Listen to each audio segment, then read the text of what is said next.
Welcome back to the Takeout Political Panel Time. I'm so excited. Let me introduce you. Republican strategist Cassie Smedile, Democratic strategist Hyma. Before we get to the politics, do you think it's real or not, Taylor Swift and MSG? It's a ruse. It's a ruse? Yeah. It's a whole head fake? I think so. Cassie? I agree, but Hyma was the guy who just came from Penn Station, so... There's a lot of energy over there right now. It's just in New York. A lot of energy. But it's a big head fake. I think so. All right, we're going to hold you to that. We're going to hold you to that. All right, so we talked about this to break. The iron rule is if I go to break on it, we start with it. Yeah. An interesting scoop in Axios. Kamala Harris reached out to Zohran Mamdani, New York City mayor, and significantly pro-Palestinian activists to talk about things.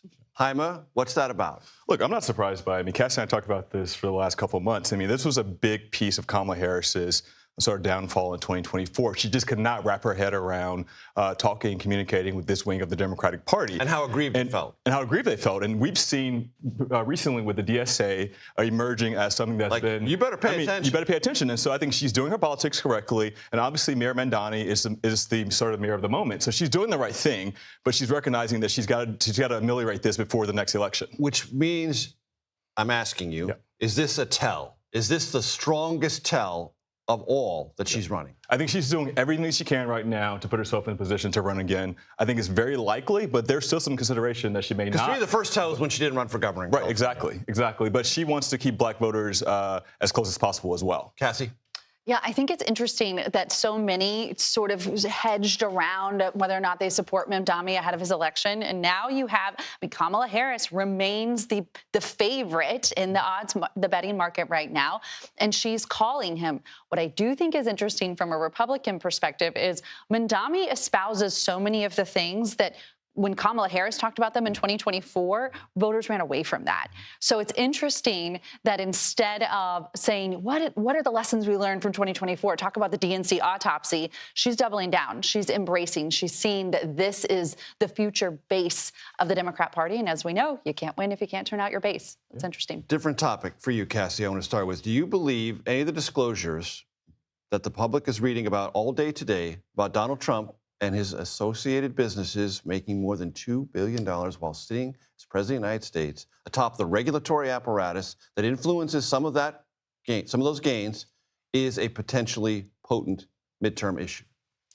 I don't know if it's a potent midterm issue, in particular because Donald Trump's not on the ballot as much as Democrats will try and make him on the ballot.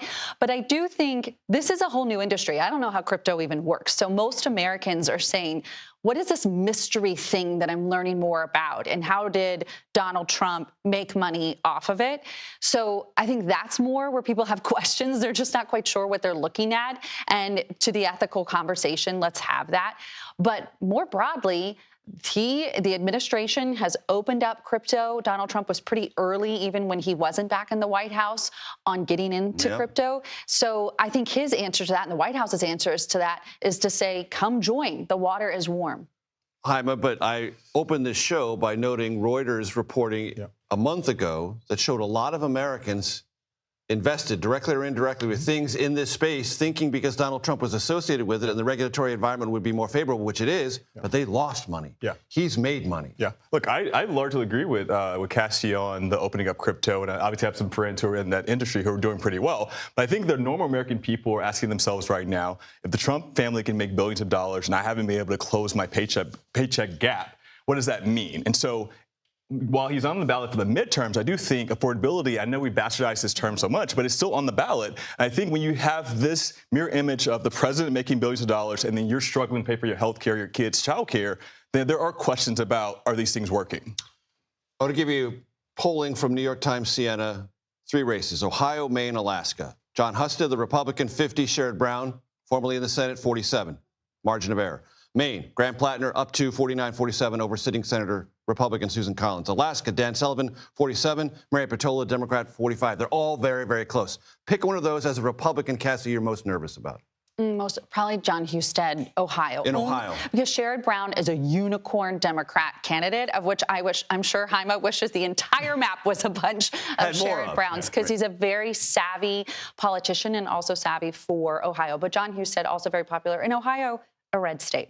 Pick one of those three that you think is the best opportunity for Democrats. Look, I think Ohio as well, and it's not fair because Cassie and I talk about this quite often, but I do think that Sherrod Brown is bringing a singular message to Ohio right now, even more than the last election. I think he is the model for winning. Ohioans tell me his ads are much, much tougher. They are. They really are. Cassie, Smedile, Hyma Moore, thank you very much. Good to see you.